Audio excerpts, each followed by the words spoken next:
everyone, and welcome back to the Fairway to Retail Success and AGM podcast. I'm your host, Justine Gray, the AGM's Director of Membership and Education. Today, I'm joined by Jeff Piltch, partner at T-Commerce, an AGM vendor partner dedicated to helping clubs elevate their merchandise offerings with a seamless online shopping experience. Jeff and his team have helped nearly 500 golf clubs take their retail operations online. Over his 4 years at T-Commerce, Jeff has learned that each club faces a unique set of challenges and opportunities. This experience has given him insight into the less obvious problems that e-commerce can solve for clubs. In this episode, we'll dive into Jeff's journey with T-Commerce, what inspired him to enter the golf retail space, and how the company has evolved over the past few years. We'll discuss key milestones, industry shifts, and how T-commerce continues to adapt to the changing retail landscape. As the first AGM vendor partner to graduate from the AGM Certified Retail Manager program, Jeff will also share his perspective on the experience, what motivated him to enroll, and the valuable insights he gained. Plus, we'll tackle one of the biggest questions in golf merchandising today. How can retailers embrace e-commerce with confidence? Jeff, thank you so much for joining us today. We're delighted to have you on as an AGM vendor partner and CRM graduate. Awesome. Yeah, thanks so much. Very happy to be here and look forward to chatting. Terrific. So, we'd love to start out talking a little bit about your journey with T-commerce, what inspired you to get involved in the golf retail space and what that trajectory has looked like. Yeah, absolutely. It's funny. I've always been a golfer, but T-commerce is like my first time actually ever working in the golf space. So I joined middle of 2021. And it's funny, I went to the PGA show with a friend in early 2020. Was starting like a golf apparel brand, and I went with him to just help out with his booth like right before COVID. And then I met this guy named Ben who was going to start this company called T-commerce. And I thought it was a cool idea, kept in touch with him. Then we connected in mid 2021 and had a very basic version of a pilot for what T-commerce would be and had some clubs lined up. So I joined. 4 years later, we're with like nearly 500 clubs. So it's been a lot of fun and I've learned a lot along the way. Amazing. And how many clubs was the original launch out to? What did that breadth look like? Yeah, so right before I started, I think Ben had maybe two local ones in the Boston area where we're based. And then when I came on, we actually started with a pilot with McConnell Golf with about 14 of their clubs and maybe a couple others. But yeah, it was like it looked a lot different than it does now. I'll put it that way. For sure, I'm sure, yes. And looking over the past few years, in those 4 years, what have been some of the biggest milestones and challenges for T-commerce? Where have you adapted and what have those changes been? Yeah, for sure. So it was really big for us end of 2021, where we started working with Troon, where we essentially white labeled the T-commerce platform. It's now called Troon.shop. And we learned a lot about the needs of a golf club and different courses and what the e-commerce experience needed to look like. And it really pushed us to develop the product to really what it is today. So that was super helpful. And now we're with around 100 Troon facilities around the country. And it was tough at first. It was very much chicken and eggy for us, where the nice high-end private clubs were like, hey, we want nice brands. And then the high-end brands were like, we want nice clubs. Because if the listeners out there don't know, we do decoration on demand for our partner club. So we'll put the logo on and ship it out to your member or customer on their behalf. So it was tough getting brands, but now we have pretty much all of them and actually a lot of lifestyle brands as well, which we've learned is actually a huge value prop for T-commerce because we can offer brands like Helly Hansen or like weirdly Carhartt does really well around the country. And it's just like a brand you would never see in a golf shop. But yeah, it's also just like really hard building and scaling an on-demand embroidery operation. We learned early on that we really needed to do it ourselves to meet our turnaround times and quality standards that we wanted to represent our clubs with. So like we're based in Boston, we keep growing our warehouse space. We have 6 single head Tajima embroidery machines, and we'll continue to buy more as we grow. So that's been a big challenge, but it's been, I think, what has made us so successful is that we do it ourselves. So yeah.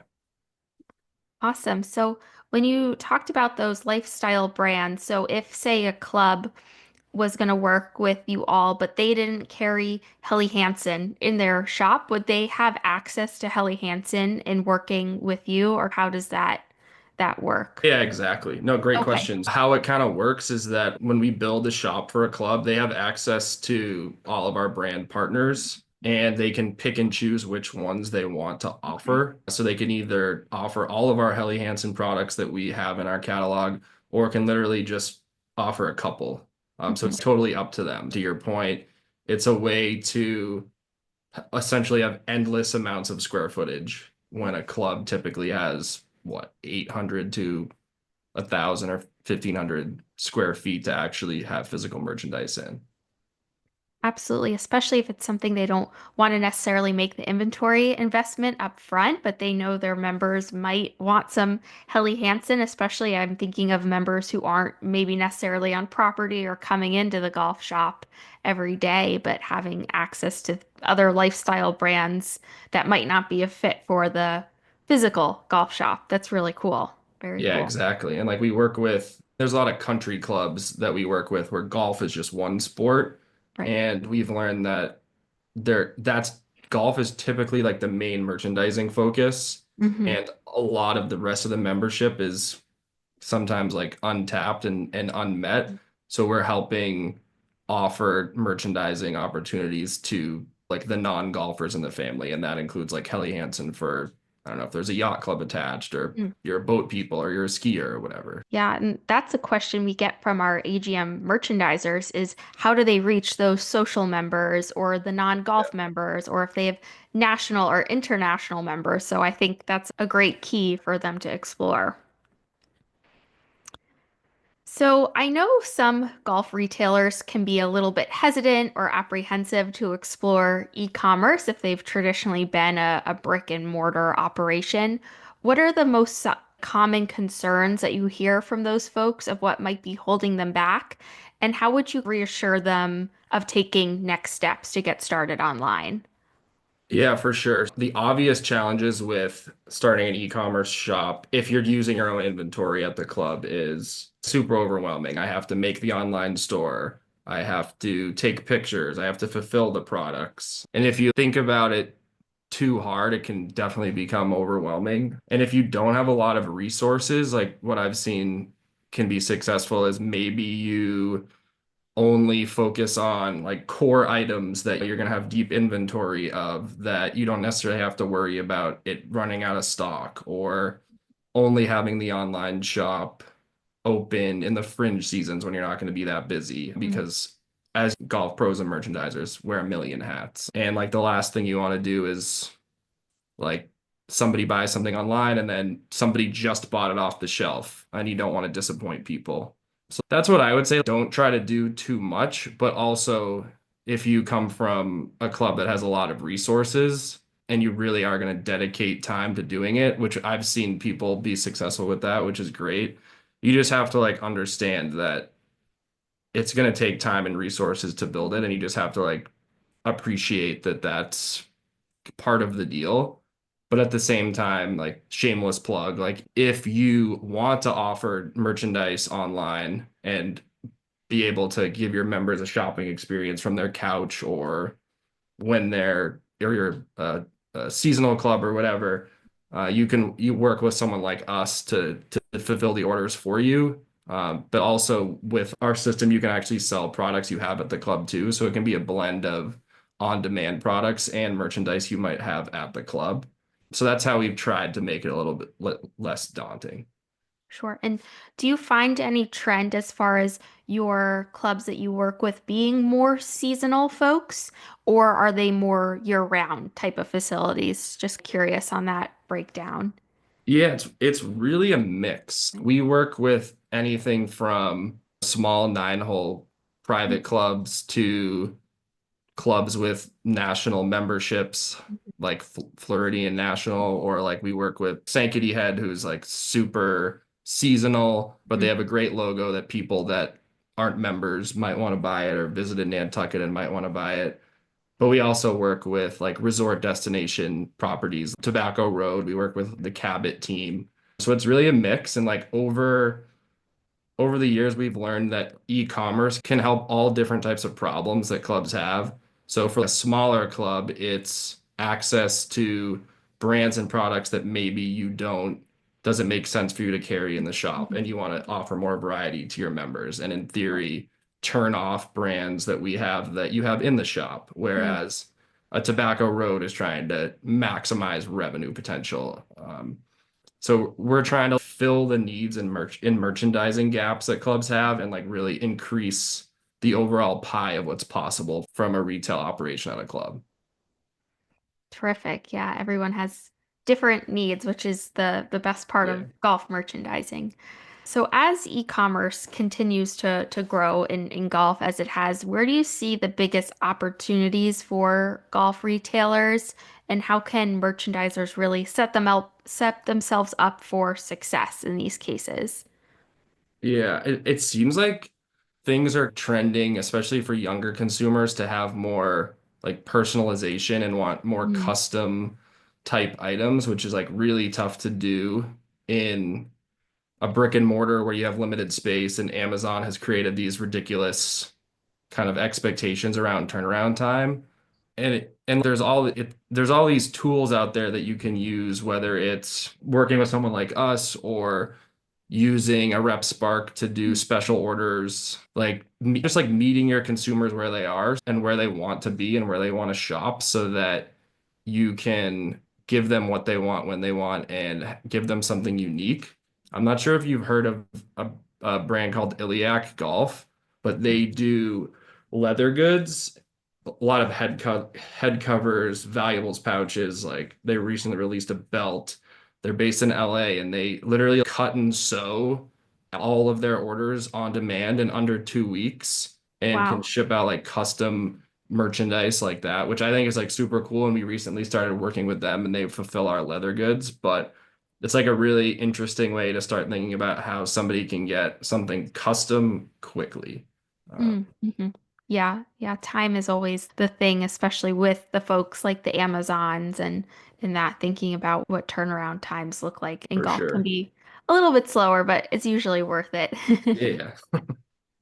And then as far as technology playing a bigger role, I know you mentioned RepSpark, and there's so many tools out there for retailers and for vendors as well. How do you see digital tools continuing to play a role? Is there anything that you're seeing that you think is the next big thing or the next new app or software or anything of the like that'll play a role for golf retail? Yeah, I think a lot of it depends on what the club's kind of goal is. If their main goal is to improve their top line and financial impact versus purely being an amenity, I think your technology strategy might be a little bit different in terms of how much you push wanting to sell merchandise and maximize the potential there. Trying to think if there's anything like specific. Microsites have come a long way and are really cool shopping opportunities. And one thing that I know some limitations I've heard so far with them is like not necessarily being able to add more to your cart if you wanted to pay with a credit card, which I Ah, believe I've heard that's happening in some places, which is really cool because it's a you get this great shopping experience if you're working with a Summit or a Turtleson or whoever to redeem your tea gift. But if you can then unlock the potential to drive more revenue mhm. by pulling out your credit card to get an extra polo or whatever, I think that's super cool. And I've also seen a lot of I love following the merchandisers on LinkedIn and Instagram because and you guys do a good job of reposting what they do. But besides seeing their like physical display, seeing what they do digitally, whether Mhm. it's just like a basic PDF so that people can see what's there, or I've seen some of these like digital lookbooks that they use where it's not actually, you can't literally shop, but it's like a really creative way to try to like drive people into the shop, which I think is Right. hugely important. And I definitely don't think our goal, and I don't think e-commerce is by any means going to replace, nor do we want it to replace what's happening in the shop. It should be there to help enhance the Mhm. core of what a golf shop is, which I always think is cool how it's basically it's how the club can really understand the personality of a member outside of just like them being a golfer or them like eating at the club. Like they can Sure. see what they wear and why they want to wear certain things. Yeah, and retail is one of the categories at a club that typically can touch everyone, no matter their age, if they're Right. a golfer or no matter what generation they're from, or the kids or social members like we were talking about. So everyone can be a part of the retail at a club, For which is sure. cool. And microsites certainly have come a long way. They look a lot different than they did 4 or 5 years ago, the first generation of them. So that's great. I've definitely been hearing from our merchandisers of folks using them in different creative ways than just for kind of the traditional tea gifts Yeah. that they were built for. So whether that's a members only logo, or I've heard of Right. folks doing it for like longer lengths of time for special promotion, like members promotions, or for kind of to help combat special orders in general, having a different solution. For sure. And actually, one thing that we started doing more, which is interesting, is almost like corporate shops Hmm. for for our club partner members that might own a business. Okay. So we imagine if XYZ Country Club has a member that like owns a law office or something. Sure. In some cases, like we've basically made the member their own store that's like similar to what the club's online shop is, but with the law office's logo or whatever, so that they can order things. They can order things for their clients, for their friends. And it's like a nice amenity for the member to be able to have a shop with their corporate Mhm. logo, but then also it helps drive incremental revenue without them having to deal with setting up the logo and like taking orders and all that. So that's like a new thing we're exploring. That's awesome. I think that'll have a lot of appeal to some of the clubs. Thanks. So you were the first AGM vendor partner to go through the Certified Retail Manager program. So shifting gears here, what kind of appealed to you for getting involved in those classes, and what did you take away from that experience? Yeah, absolutely. First off, I did it to initially to meet merchandisers and folks that might be interested in t-commerce. At the same time, knowing that I'd learn things that I didn't necessarily know what I was going to learn, but it was very much worth it. And some of my big takeaways were like learning things that like problems that merchandisers have or like targets they're setting or goals or Mhm. metrics they look at and how we can adapt our product or kind of think about our product in a different way to help achieve those goals. Like, for example, inventory turnover is an important number in a golf shop where you want to maximize how many times you can turn over what you buy in the shop. And with us, it's thinking about, okay, it's pretty obvious how an online shop where you don't have to rely on your own inventory can help increase that number because it's top Mhm. line revenue without carrying any inventory. So it's just like helpful to think about how we can position what we're able to do and how we can adapt our product in the future to focus on things like that. And I'd encourage any future vendor partners doing the program to try to think about it that way. Like these people are here learning to be better merchandisers. Why are they doing this? And what can I do with my company to help make Mhm. them better? Mhm. Yes, yes, I think it's great having vendor partners part of that conversation in the CRM program. The more the merrier. And Jeff was one of our graduates in January 2025, and that was our largest graduating class since the program launched in 2020. We had 30 graduates from a super wide variety of types of facilities, size, geographical locations. We have people from all across the states. We have some Canadian graduates, so it's a really wide variety. And I often find in those classes some of the most some of the best takeaways are not even what's in the curriculum itself, but the questions that people ask, sounding board with their fellow merchandisers and vendor partners. And so I think it's a really nice opportunity for that too. For sure. And it was funny when we were all back taking our pictures after we got our plaques after Mhm. you announced us and we hugged Tracy. I met a couple of our clients that I'd like literally Oh. I'd never even seen what they looked like before. I'd only talked to them or emailed with them. And like Stacy from NCR poked me on the shoulder and was like, "Oh, I didn't realize you were doing this too." So that was really cool. That's great. Yeah, it's always fun seeing. I see so many people on Zoom every week, so it's the Orlando is so special to Yeah, see yeah, for sure. everyone in person, especially for that group to gather of the CRM Yeah, students. awesome. Absolutely. Any last words of advice for maybe more on the vendor side of things, of maybe a vendor who's just getting started get working with the AGM or considering becoming an AGM vendor partner? Any kind of takeaways from your experience working with us over the last couple of years here? Yeah, I think our first year was probably 2002 PGA show, and it's been great for us. Every year, your vendor showcase on Tuesday nights has gotten more and more people, and I see more and more faces that I recognize every time. And it's like any other association, like you can't just sign up and expect and not put the work in and not say hi to people and not come up with creative ideas. Like you guys are awesome with I send you a couple emails a quarter, it seems like, with random ideas, and you guys are always down to do them, which is exciting. So yeah, it's one of those things like you'll get out of it what you put into it, and Mhm. really thrilled that I was able to be on here with you. But it would definitely recommend folks reach out to you if they're thinking about joining as a partner. Definitely feel free to reach out to me if you have any questions on what that's like. Wonderful. Thank you. Yes, we are always here to help either side of the table, the merchandiser, vendor side, sales rep time. We're just here to help. I think that about wraps up our conversation today. Thank you so much, Jeff, for sitting down with us. It was a great time to chat and talk about t-commerce and CRM. And thank you everyone for tuning in for another episode of the Fairway to Retail Success. We'll see you in the next episode. Take care, everyone.